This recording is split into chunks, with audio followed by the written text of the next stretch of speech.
In yet another episode of Pakistan's systematic oppression in Balochistan, the enforced disappearance of Asma Baloch sparked widespread protests, road blockades, and shutdown strikes across the region. Though she has now been returned, the abduction is a grim reminder of Pakistan's continued war crimes against the Baloch people. The incident has once again exposed the Pakistani state's complicity in the use of enforced disappearances and state-backed militias to silence dissent. A report. The streets of Balochistan were flooded with protesters demanding the safe return of Asma Baloch, a young Baloch woman abducted in Khuzdar. The family, supported by the Baloch Ekjati Committee, staged a sit-in protest for days, blocking major highways, including the Quetta-Karachi highway at multiple points. Markets across the Jalawan region remained shut as people rallied against Pakistan's notorious policy of enforced disappearances targeting the Baloch community. As outrage grew, a video of Asma Baloch surfaced online, one that her family immediately rejected as being coerced by force. Her brother called it a desperate attempt by the perpetrators to manipulate the narrative and pressure the family into ending their protest. A video of my sister was released on social media by her abductors.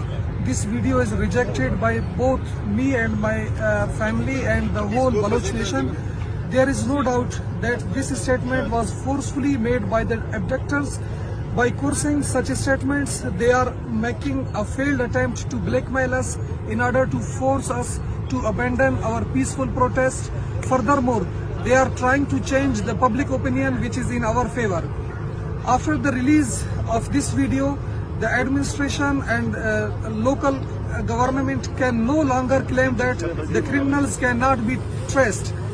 The account or contact number from which this video was first shared can easily lead to the capture of the criminals. If despite the release of this video, the government fails to arrest the criminals and rescue my sister, I will believe that the administration is deliberately letting the criminals go free. According to the reports, Asma Baloch was abducted by an armed group allegedly operating under the patronage of former Balochistan Chief Minister Sanaullah Zahri.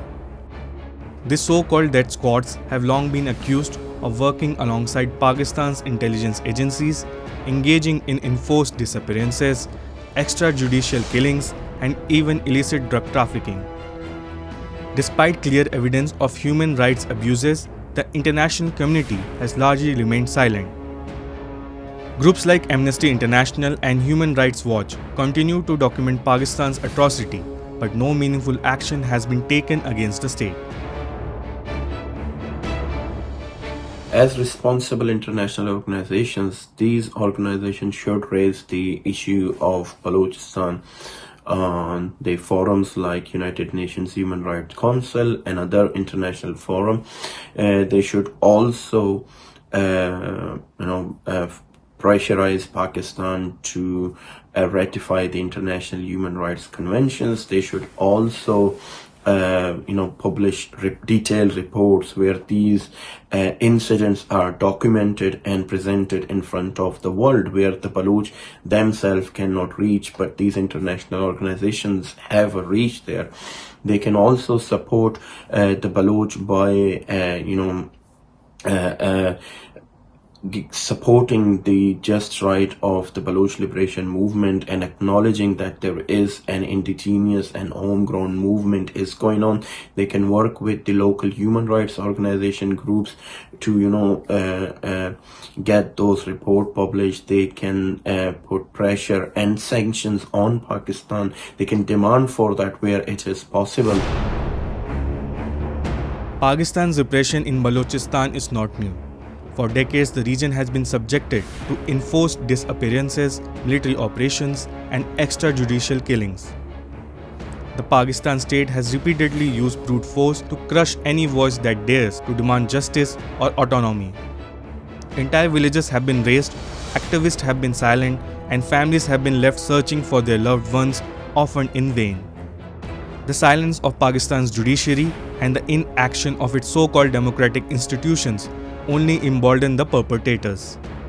While Islamabad seeks to portray an image of stability and governance, the reality on the ground in Balochistan tells a different story, one of oppression, suffering, and of people who refuse to be broken.